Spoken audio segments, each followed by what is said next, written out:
ఎన్నోటే ముసలోడు బతుకుతున్నారు లేకపోతే అవుతే భగవంతుడు అంతా చూసి భగవంతుడు ఏదో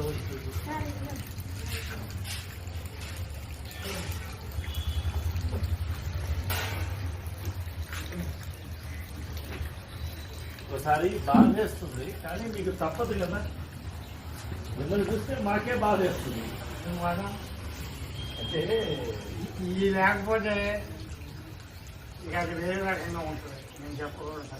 అదే అదే అదే అది ఒక ఈ ఆస్తి కావాలి, ఈ బంగారం కావాలి, ఇది కావాలి, నేను మాత్రం మీరు అందుకే బాధ వేస్తుందని డబ్బు ఎంత ప్రొక్కింది.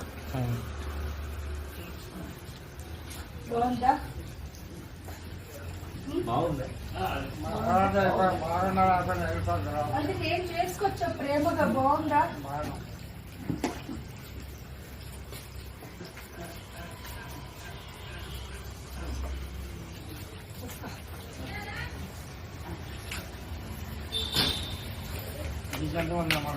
ఒక్క పాప అండి. మా నాన్నగారు 7 ఏళ్ళు అయింది పోయి. ఇక్కడే వనస్థలిపురం, వనస్థలిపురం హైదరాబాదే. ఇక్కడే పరమాగూడెం. మామయ్య గారు బిఎస్ఎన్ఎల్లో చేసి రిటైర్ అయిపోయారు.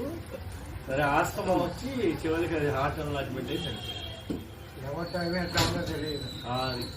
అంతే. ఎవరైనా కాలంలో అందరం కాలానికి అతీతం కాదు. సరిపోయిందమ్మా. Okay thank you. అందరికీ సెలవు అండి.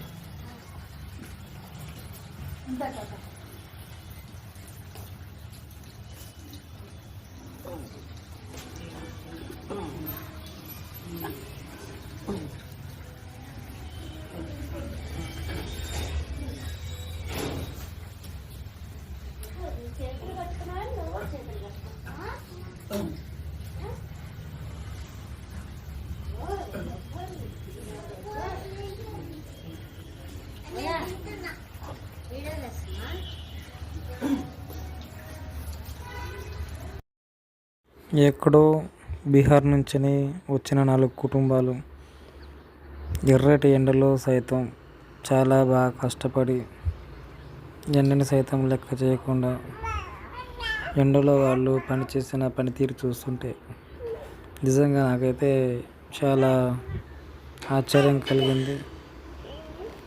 వారు ఇంత ఎండలోనైనా కానీ వాళ్ళు మొత్తం ఈ వడ్ల రాసులు మొత్తం కంప్లీట్ చేస్తే మేము ఇంటికి వెళ్తాం అని, ఇంకా మధ్యాహ్నం అయినా కానీ వాళ్ళు ఇంకా పని చేస్తూనే ఉన్నారు. మేమైతే వాళ్ళతో పాటు మేము పని కూడా చేయలేకపోయాం. వాళ్ళు అంత ఓపికతోటి ఎంత ఎండ కొడుతున్నా కానీ వాళ్ళు మేము కష్టాన్ని నమ్ముకున్నాం, మేము కష్టం పడాలి, మా కష్టానికి ప్రతిఫలం తీసుకొని మేము ఇంటికి వెళ్తామని వాళ్ళు చెప్తున్నారు. ఏదన్నా ఒక పని చేసుకొని బ్రతకాలని ఆశయం ఖచ్చితంగా ఉండాలి. అలాగే మన భార్య పిల్లల కోసం మనం కష్టపడాలి అన్న మనకి ధైర్యం ఉండాలి. ఎందుకంటే ఇంట్లో పిల్లలు ఉంటారు, భార్య పిల్లలు, వాళ్ళ కోసం మనం కష్టపడాలి. వాళ్ళ కోసం మనం ఏదైనా సాధించాలంటే మనం ఎంత కష్టపడి ఎంతైనా చేసైనా వాళ్ళ కోసం వాళ్ళని పోషించడానికి, రేపటి భవిష్యత్తు కోసం, వాళ్ళ జీవితం కోసం మనం ఎంత కష్టపడ్డా తప్పులేదని మనం అర్థం చేసుకోవాలి. ఎందుకంటే మన రైతు కూలీలు అంటే వాళ్ళు మనం పొద్దున్న నుంచి సాయంత్రం దాకా ఎర్రటి ఎండలో కష్టపడుతుంటే ఆ కష్టం విలువ ఎంత ఉంటుందో అనేది మాటల్లో చెప్పలేనిది. ఎంత ఎండ కొడుతున్నా కానీ ప్రజలు ఇంత ఇబ్బంది పడుతున్నా కానీ పొట్టకూడి కోసం ఎన్ని తిప్పలు పడుతున్నారో, ఎంత ఇబ్బంది పడుతున్నారో మనం మాటల్లో చెప్పలేనిది కాదు. ఎందుకంటే మనం చూస్తూనే ఉంటాం. మనం భార్య పిల్లల కోసం, ఇంట్లో అవసరాల కోసం మన వాళ్ళు ఎంత కష్టపడుతున్నారో మనం అర్థం చేసుకోవచ్చు. ఎండలో మనం కాసేపు ఒక 10 నిమిషాలు ఉండడానికి మనం నానా తిప్పలు పడతాం అన్నమాట. మనకి మన పానం అంతా ఎట్టెట్నో అయిపోతుంది. కానీ పొద్దున్న నుంచే సాయంత్రం వరకు ఎర్రటి ఎండలో కానీ మధ్యాహ్నం ఎండ ఎట్ట కొడుతుందో మీకు తెలిసే ఉంటుంది. అంత ఎండ వేడిలో కూడా ఓపికతోటి వాళ్ళు పని చేస్తున్నారంటే నిజంగా మేమైతే కాసేపు కూడా వాళ్ళతో పాటు మేము పని చేయలేకపోయాము. నిజంగా నాకైతే చాలా ఇది అనిపించింది. నిజంగా ఇలాంటి రైతు కూలీలకి మనం నిజంగా యాక్సెప్ట్ చెప్పాలి. అలాగే మనం ఇలాంటి వాళ్ళ కోసం మనం ఎంత కొంచెం ఎక్కువ 10 రూపాయలు ఎక్స్ట్రా ఇచ్చినా కానీ తప్పులేదు అనిపిస్తుంది. నిజంగా మీరు అర్థం చేసుకోండి. మన ఇది జీవితంలోన ఇలాంటి మంచి మంచి గొప్ప గొప్ప కార్యక్రమాలకి మనం అందరం సపోర్ట్ చేసి మనం నిలబెట్టాలని కోరుకుంటున్నాను. మనం రైతు కూలీలు ఎంత ఇబ్బంది పడుతున్నారో వాళ్ళ పరిస్థితిని మనం అర్థం చేసుకోవాలని నేను నా యొక్క విజ్ఞప్తి చేస్తున్నాను. కొంచెం దయచేసి వాళ్ళ కోసం మీరు కొంచెం కనీసం సహాయం అన్న చేయడానికి ముందుకు రావాలని నేను కోరుకునేదే నా ఉద్దేశం, నా వీడియో యొక్క మనసాక్షి. ఇలాంటి రైతు కూలీలని మనం ప్రోత్సహించాలి, వాళ్ళకి మనం చేదోడుగా ఉండాలి అన్నదే నా యొక్క ప్రయత్నం. వీలైతే కొంచెం సహాయం చేయండి వాళ్ళకి. కొంచెం ఏదన్నా వాళ్ళకి మెడిసిన్స్ కానీ లేకపోతే వాళ్ళ కోసం ఎండకి పానీయాలు కానీ మంచిగా వాళ్ళ కోసం ఇంకా ప్రభుత్వం ఇంకా మరిన్ని పథకాలు తీసుకొచ్చి వాళ్ళని ఇంకా రైతులను ప్రోత్సహించాలని నేను మనస్ఫూర్తిగా కోరుకుంటున్నాను. అలాగే రైతు బిడ్డలందరినీ మంచి మంచి రాత్రనక పగలనక కష్టపడి రైతుల కోసం ఒకసారి ఆలోచించి అలాగే గిట్టుబాటు ధరలు కూడా సరైన ధరని ప్రజలకి కల్పించాలి. అలాగే సరైన అవగాహన వాళ్ళకి ఇవ్వాలి. వాళ్ళకి మరింత ఇంకొంచెం సపోర్ట్ చేస్తేనే వాళ్ళు మరింత ఇంకా పంటని చేసుకోవడానికి వాళ్ళు ప్రయత్నం జరుగుతుంది.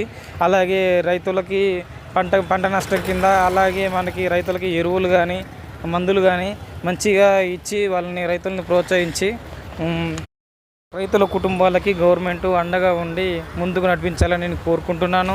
అలాగే రైతు కుటుంబాలకి వీలైనంత కొంచెం అన్నా వాళ్ళకి సహాయం చేయాలని నేను మనవి చేసుకుంటున్నాను. అలాగే మనం ఏంటంటే మనకున్న దాంట్లో ఒక 10-20 రూపాయలు సహాయం చేస్తే మనకి వాళ్ళకి ఏంటంటే మీకు మనం ఎక్కువగానే కాదు, మనకి ఏంటంటే ఉన్న దాంట్లోనే కొంచెం అన్నా ఇలాంటి వాళ్ళకి సహాయం చేస్తే ఇంకా బాగుంటుందని నా ఉద్దేశం.